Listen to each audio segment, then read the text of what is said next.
नमस्कार, कंज्यूमर अड्डा में आपका स्वागत है। आपके साथ मैं हूं विपिन भट्ट और आज एक बार फिर बात करेंगे आपके स्वास्थ्य की और ख़ास तौर पर देश में बढ़ते कैंसर केसेस की। मौका है वर्ल्ड हेल्थ डे का और एक रिपोर्ट आई है जो कि एक इंडियन हॉस्पिटल की तरफ से आई है, इनफैक्ट अपोलो हॉस्पिटल की तरफ से आई है। और हेल्थ ऑफ द नेशन नाम की रिपोर्ट एक चौंकाने वाली बात कहती है कि भारत जो है दुनिया की कैंसर कैपिटल भी बन रहा है। अभी तक हम डायबिटिक कैपिटल की बात करते थे किसी और चीज़ की, लेकिन कैंसर कैपिटल ये अपने आप में बड़ी चीज़ है।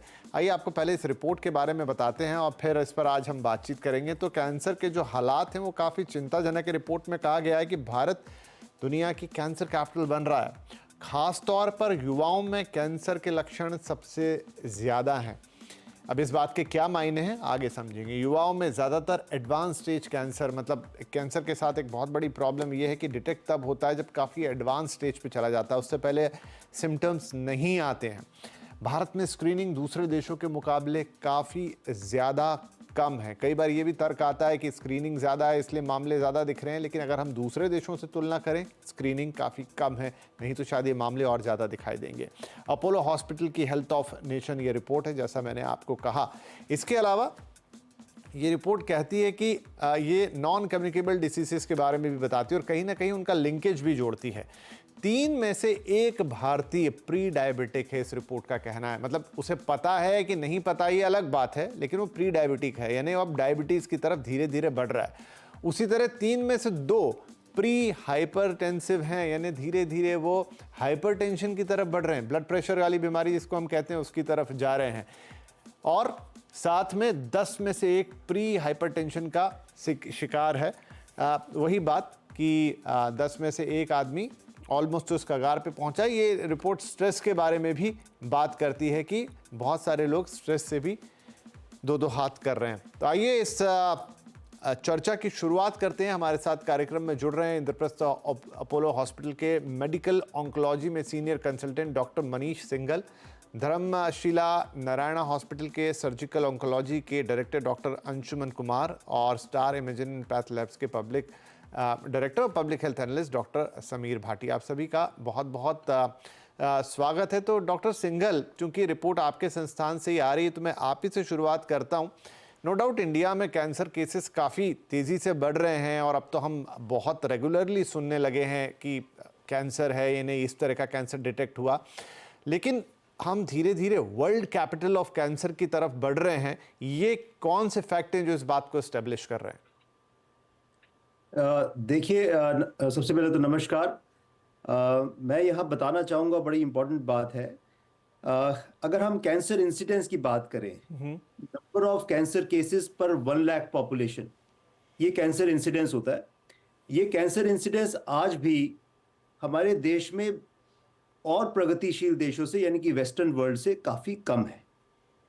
लेकिन क्यों आंकड़े ज़्यादा इसलिए हैं क्योंकि हमारी जो पॉपुलेशन है वो बहुत बड़ी है। We are the second most populous country in the world. So अगर हम उसको मल्टीप्लाई कर दें with the sheer number of people that we have, ये आंकड़े बहुत ज़्यादा हो जाते हैं। So the total number of cases versus the incidence, दोनों अलग अलग बातें। तो टोटल नंबर ऑफ केसेस इसलिए ज़्यादा है क्योंकि पॉपुलेशन बहुत बड़ी है, इसलिए टोटल नंबर ऑफ केसेस कहीं ज़्यादा है। लेकिन यस, इंसिडेंस बढ़ रहा है, इसमें कोई दो राय नहीं है। और ऐसा नहीं है कि ये हमारे साथ हो रहा है। जब भी कोई डेवलपिंग कंट्री डेवलपिंग फेज में चलती है तो बहुत सारी ऐसे इन्वायरमेंटल फैक्टर्स को हमें नज़रअंदाज करना पड़ता है जिसकी वजह से डेवलपमेंट बहुत तेजी से हो सके और उसका प्रभाव हमारी हेल्थ पर पड़ता है। ये डेवलप्ड वर्ल्ड भी देख चुके हैं। डेवलप्ड वर्ल्ड के अंदर कैंसर इंसिडेंस आज भी काफ़ी ज़्यादा है। नंबर्स अगर हम इंसिडेंस की बात करें वो काफ़ी ज़्यादा है, लेकिन वो इंसिडेंस अब स्थिर हो गया, वो बढ़ नहीं रहा है, वो एक तरह से एक एवरेज तौर पे चल रहा है। लेकिन एनवायरमेंटल फैक्टर्स, पीयर प्रेशर और हमारा रहन सहन, fast life, all these are accounting, इसकी वजह से हमारा कैंसर इंसिडेंस बढ़ रहा है। तो आप कह रहे हैं कि कैंसर के इंसिडेंस बढ़ रहे हैं और इसी के चलते ये चीज़ें, या ये हम इसे कह रहे हैं कि वर्ल्ड कैपिटल ऑफ कैंसर की तरफ हम जा रहे हैं। डॉक्टर सिंघल, तो क्या जो सर ने बताया कि नॉन कम्युनिकेबल डिसीजेस के जिस तरह के केसेस हैं, इस रिपोर्ट के अंदर ही जो जिक्र है कि हर 3 में से 1 या जो है प्री डायबिटिक है, प्री हाइपरटेंशन और इस तरह की सारी चीज़ें, यानी मेजॉरिटी ऑफ पॉपुलेशन जो है वो लाइफस्टाइल डिजीजेस के इर्द गिर्द पहुंच गई है। क्या कैंसर को भी अब लाइफस्टाइल डिजीज कह देना चाहिए? मुझे लगता है ये काफी हद तक ठीक बात है। मोर देन 60% कैंसर, 60% से ज्यादा कैंसर लाइफस्टाइल डिसऑर्डर ही है। ऑफ कोर्स हम अपनी जेनेटिक्स को चेंज नहीं कर सकते, हम कुछ और इन्वायरमेंटल फैक्टर्स को चेंज नहीं कर सकते, बट काफी हद तक लाइफस्टाइल डिसऑर्डर है।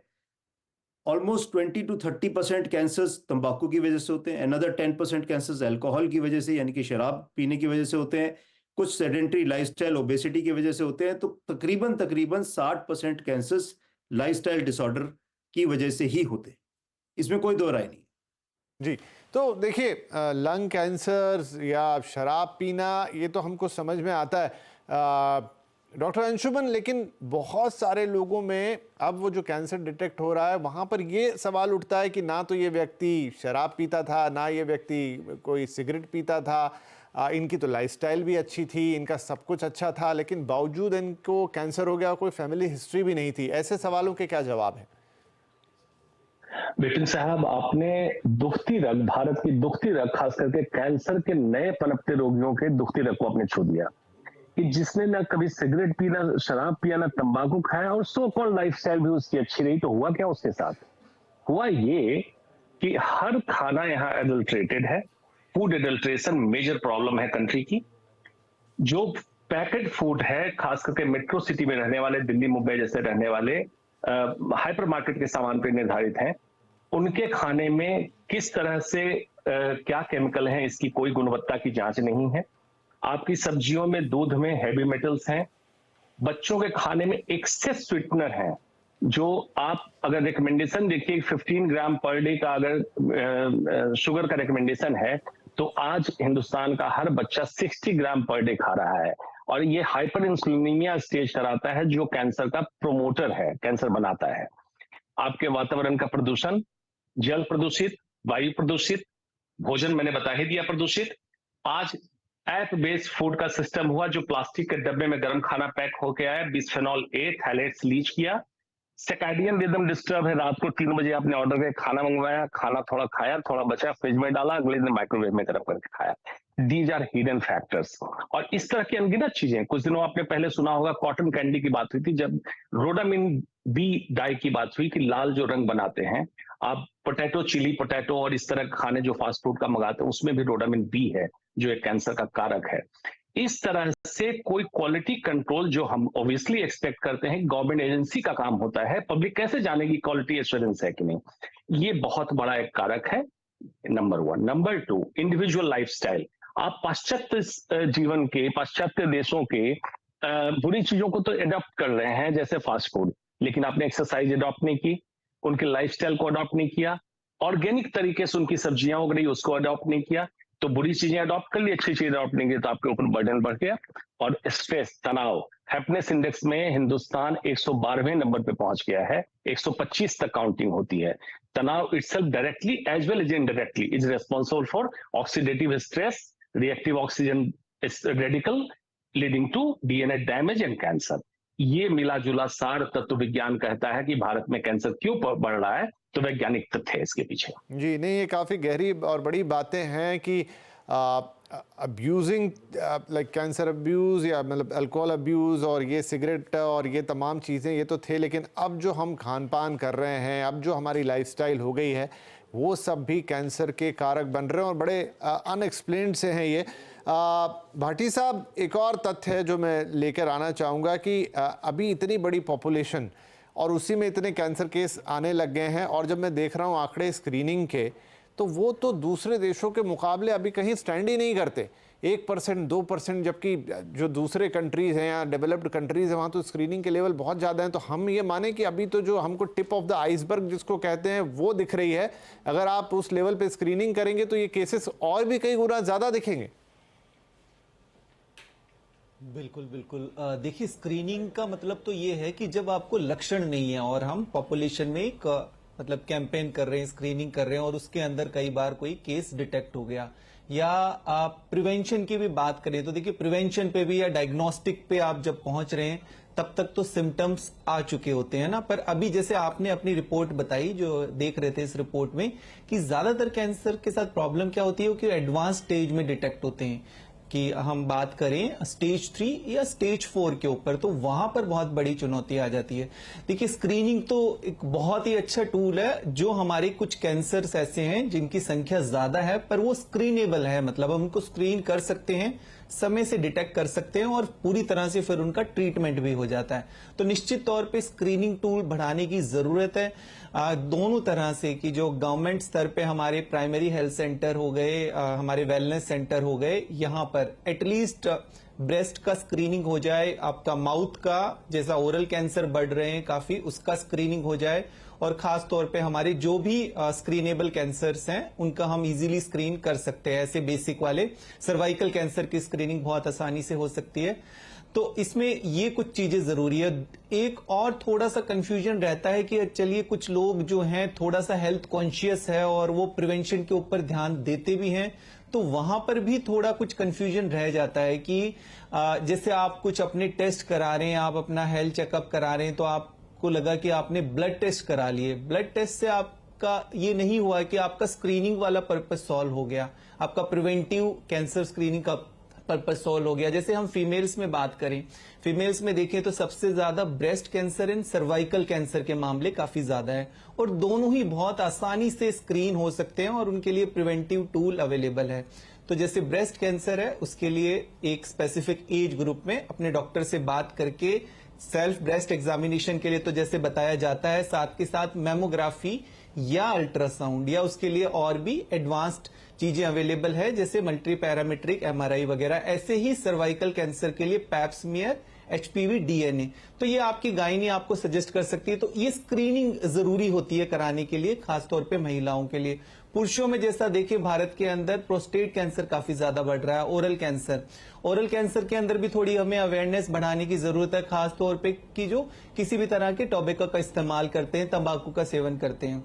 तो ओरल में भी आप सेल्फ ओरल एग्जामिनेशन के साथ साथ आप एक बार, अगर किसी भी तरह का आपको डाउट लगता है, कोई ऐसा लक्षण, तो आप अपने डॉक्टर से संपर्क करें। इसके अलावा प्रोस्टेट के लिए भी सिंपल सा एक ब्लड टेस्ट होता है, जिसको पीएसए टेस्ट कहते हैं, और फर्दर डाउट लगता है तो अल्ट्रासाउंड किया जा सकता है। तो specific test, screening tools available है जिनको कराना चाहिए। और भारत में जैसा अभी कोलोरेक्टल कैंसर्स भी बढ़ रहे हैं, तो उसके लिए भी टूल्स अवेलेबल है, कोलोनोस्कोपी या आपका स्टूल ओकल ब्लड कराया जा सकता है। देखिए, टूल सारे अवेलेबल है, तो बहुत ज्यादा जरूरी है कि समय समय पर अपनी स्क्रीनिंग कराते रहें, खासतौर पे जो लोग अपने टेस्ट कराते भी हैं। बट हाँ, गवर्नमेंट के स्तर पे निश्चित तौर पे हमारी पीएससीज और वेलनेस सेंटर के ऊपर ये स्क्रीनेबल टेस्ट अवेलेबल जरूर होने चाहिए। राइट। तो यहाँ पर बहुत सारे टेस्ट तो बता दिए डॉक्टर भाटी ने, जो आपको समय समय पे कराते रहना चाहिए। हम थोड़े आगे चलते हुए और पूछेंगे कि किसको किस वक्त ये टेस्ट कराने चाहिए, या कौन सा वो वक्त हो सकता है, या हर इंडिविजुअल को किसी भी उम्र का हो कराना चाहिए, या फिर एक पर्टिकुलर एज के बाद, वो थोड़ी इस बात पर आते हैं। पर डॉक्टर सिंघल, जो पूरी बातचीत हुई, आपने कहा, डॉक्टर अंशुमन ने जो बताया, क्या अब ये कहना शुरू कर देना चाहिए कि पहले तो हम कहते थे कि भाई लाइफस्टाइल ठीक रखिए, नहीं तो डायबिटीज के शिकार हो जाएंगे, नहीं तो हाइपरटेंशन के शिकार हो जाएंगे, अब ये कहना सही रहेगा कि लाइफस्टाइल अच्छी रखिए, नहीं तो कैंसर के शिकार बन सकते हैं? इसमें कोई दो राय नहीं है। डेफिनेटली, जैसे मैंने पहले भी बताया, 60% कैंसर केसेस लाइफस्टाइल डिसऑर्डर की वजह से ही हैं, और लाइफस्टाइल अगर ठीक रखेंगे तो कैंसर से बचा जा सकता है। आपने एक और बात कही थी कि सब कुछ ठीक ठीक कर लेने के बावजूद भी कैंसर हो जाता है, और उसका डॉक्टर अंशुमन ने बिल्कुल सही जवाब दिया। हमें पता ही नहीं चलता कि हम किस तरह से कैंसर कॉजिंग एजेंट से घिरे हुए हैं। और इसमें चाहे पीएफएसएज आ जाए, चाहे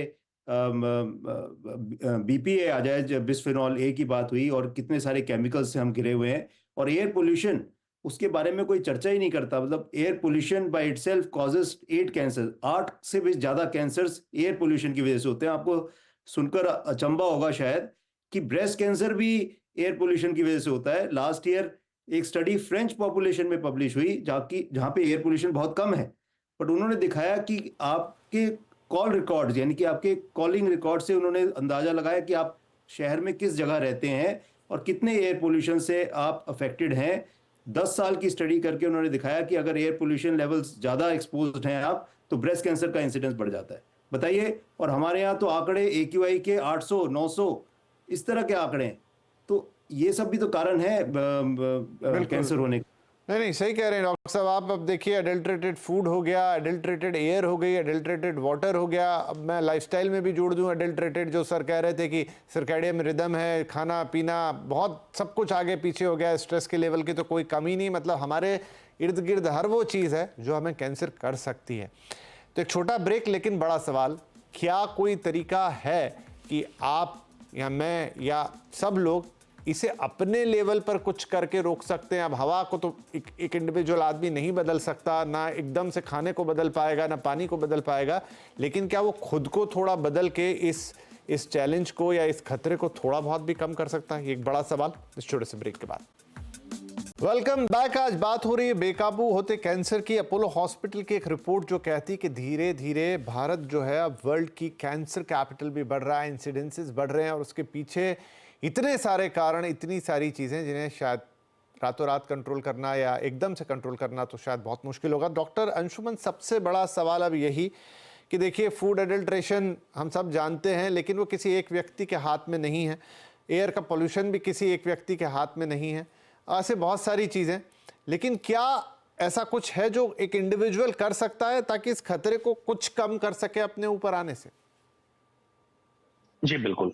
देखिए विपिन साहब, पिछले 15 साल से पब्लिक प्रेजेंटेशन में ये बात कह रहा हूं कि India is going to be global capital of cancer by 2025। एक साल बचे हैं, ब्रेक की कोई उम्मीद नहीं है, लगने वाला भी नहीं है। तो बिल्कुल सही सवाल है कि व्यक्तिगत स्तर पे हम क्या कर लें। व्यक्तिगत स्तर पे करना, फूड एडल्ट्रेशन मार्केट के फूड में है। डोंट गो बाय टैग, जो कंपनी के लोग टैग लगा के बेचते हैं ऑर्गेनिक फूड, उस पर मत जाइए। Directly go to the farm, अपने फैमिली के लिए प्रोक्योर कीजिए। बहुत साधारण तरीका बता रहा हूँ, लोगों को डिफरेंट लगे, डिफरेंट नहीं है, मैं करता हूँ इसलिए बता रहा हूँ। मैं तो अपनी खेती करता हूँ, लेकिन छोड़ दीजिए उसको। प्रोक्योर कीजिए एज रॉ एज पॉसिबल, कोई लेबलिंग नहीं, कोई प्रोसेसिंग नहीं। जितना रॉ फूड आपके पास पहुंचेगा उतना आप हेल्दी रहेंगे।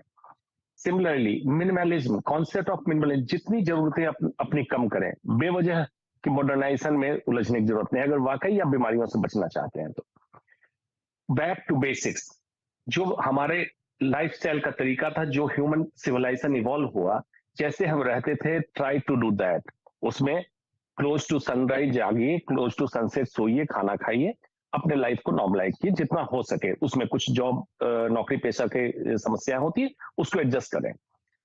उसके बाद अपने वेस्ट लाइन को, कमर की लाइन को चेस्ट लाइन से पतली रखिए। ओबेसिटी नहीं होगी, colorectal cancer, breast cancer, endometrial cancer, prostate cancer से बचेंगे। इसको पूरा करें। एक्सरसाइज, सेडेंटरी लाइफस्टाइल को दूर कीजिए। मिनिमम 20% ऑफ द टाइम आपको एक्टिवली मूव करना चाहिए, और जब एक्टिव एक्सरसाइज कर रहे हैं तो पैंटिंग मतलब सांस फूले इतनी एक्सरसाइज करें। इसको अगर करते हुए आगे बढ़ेंगे तो जो बाहर का अटैक हो रहा है, लाइक एयर पोल्यूशन या बाहर का फूड एडल्ट्रेशन, इसके कारण जो आपके डीएनए पे, जीन पे, सेल पे अटैक होगा, उसके फाइटिंग कैपेसिटी आपके डिफेंस मैकेनिज्म में होगा। और हर दिन इंसान के अंदर कैंसर सेल बनता है, लेकिन हमारा डिफेंस सिस्टम उसको डिस्ट्रॉय करता है। यही कॉन्सेप्ट पे हमें चलना है। अगर इसको करते हैं, काफी हद तक हम इससे बचेंगे। Ageing itself is a risk factor. फिर आप एज करेंगे विदाउट डिजीज, हो सकता है बहुत उम्र हो जाए, 80-90 साल की उम्र हो जाए, तो इटसेल्फ एजिंग एक रिस्क फैक्टर बनेगा कैंसर का। तब की बात तब देखी जाएगी, लेकिन जितना अभी हमसे हो सकता है उतना करें, बेहतर रहेगा।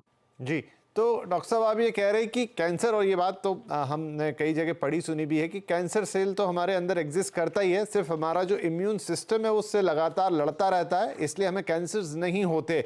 तो क्या ये भी माने कि ये जो तमाम लाइफस्टाइल, खान पान, इसने हमारे उस फाइटिंग सिस्टम को वीक किया और इसलिए कैंसर अब हमारी तरफ ज्यादा तेजी से आ रहा है? एग्जैक्टली विपिन साहब, you have hit the bullseye. Cancer cell है, हमने क्या किया कि मॉलिक्यूलर हेल्थ को खराब कर लिया। सेल के अंदर जो माइटोकॉन्ड्रिया है, एंडोप्लाज्मिक रेटिकुलम है, उसको हमने डिस्ट्रॉय कर लिया because of lifestyle, poor lifestyle, जिसमें ट्रांस फैट, एक्सेस शुगर आपके खाने में है, एबनॉर्मल खाने का टाइम है, सर्कैडियन रिदम एबनॉर्मल है, ताकि मेलाटोनिन, पिट्यूटरी, एड्रिनल एक्सिस सारा डिस्टर्ब है। ये सारी जो एबनॉर्मलिटी शरीर के अंदर हुई, इसने आपको प्रोन कर दिया कैंसर को ग्रो कराने के लिए। बेसिकली इम्यून सिस्टम डिटेक्ट नहीं कर पाया कि एबनॉर्मल सेल है, उसको ग्रो करने का अलाउ कर दिया। अदरवाइज अगर आपका सेल, आपका सेलुलर हेल्थ, मॉलिक्यूलर हेल्थ अगर चौकन्ना होता, ना आपको डायबिटीज होगी, ना हाइपरटेंशन होगा, ना कैंसर होगा। जी, बहुत बढ़िया डॉक्टर साहब। तो हम किसी दिन इस पर और विस्तार से बात करेंगे, क्योंकि ये एंगल, ये साइड भी लोगों को उतना ही जानना समझना चाहिए। एट लास्ट डॉक्टर भाटी, मुझे ये बताइए कि आपने काफ़ी सारे टेस्ट बताए, लेकिन क्या हर किसी को ये टेस्ट करा लेने चाहिए? कोई प्रिस्क्राइब्ड उम्र है, कोई प्रिस्क्राइब्ड प्रोफाइल है, किसको जाना चाहिए? और क्या ये बहुत महंगे हैं, सस्ते हैं, पॉकेट फ्रेंडली है? स्क्रीनिंग तो जी जी जी देखिए, कॉमन जो कैंसर वाले हैं उनकी स्क्रीनिंग तो होनी चाहिए। फीमेल्स में जैसे सर्वाइकल कैंसर की 21 साल की उम्र से सर्वाइकल कैंसर का आप टेस्ट करा सकते हैं, पैप्समियर का। इसके अलावा फीमेल्स में 40 इयर्स में एटलीस्ट एक मैमोग्राफी आपका हो जाए, सिम्टम हो या फैमिली हिस्ट्री हो, तो उससे पहले भी आपके डॉक्टर आपको बता सकते हैं। अल्ट्रासाउंड ब्रेस्ट या मैमोग्राफी, पुरुषों के अंदर जैसे प्रोस्टेट कैंसर काफी ज्यादा होता है तो उसके लिए एक PSA टेस्ट होता है और अल्ट्रासाउंड, वो आपके डॉक्टर आपको बता देंगे। तो ये बेसिक से टेस्ट है। बट जैसे आप अपना जब चेकअप कराने जाते हैं तो उसमें एक अल्ट्रासाउंड करा ले पूरे पेट का, उसमें बेसिक काफी सारी चीजें पता लग जाती है। एक चेस्ट एक्सरे, जिनको स्मोकिंग करते हैं ज्यादा लोग, वो लो डोज CT स्कैन अपना लंग्स का एक करा सकते हैं।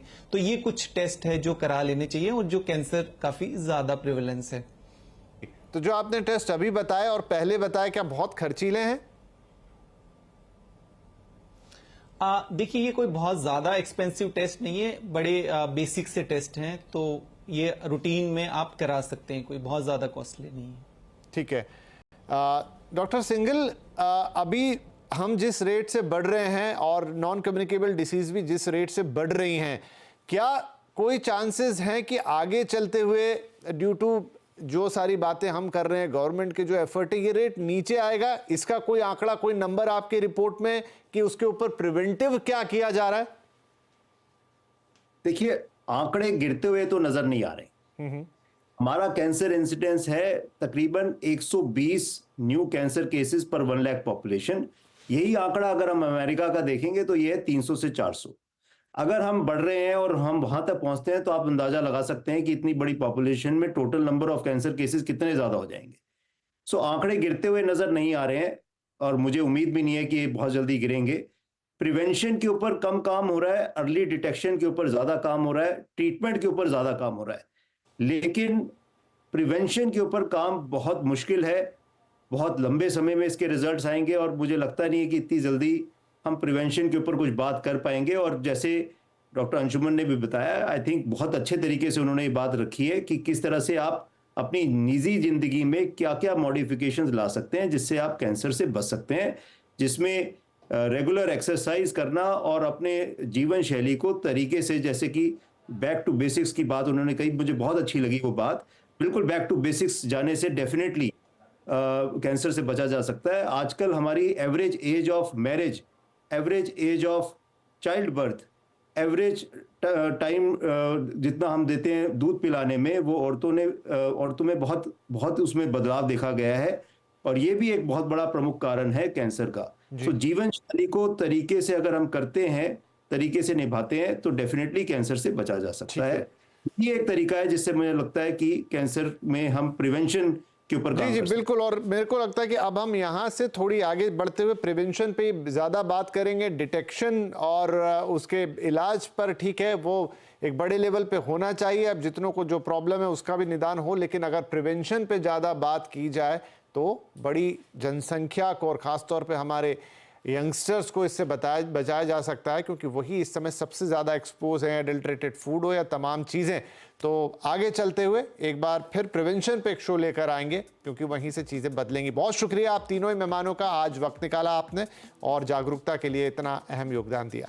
नमस्कार।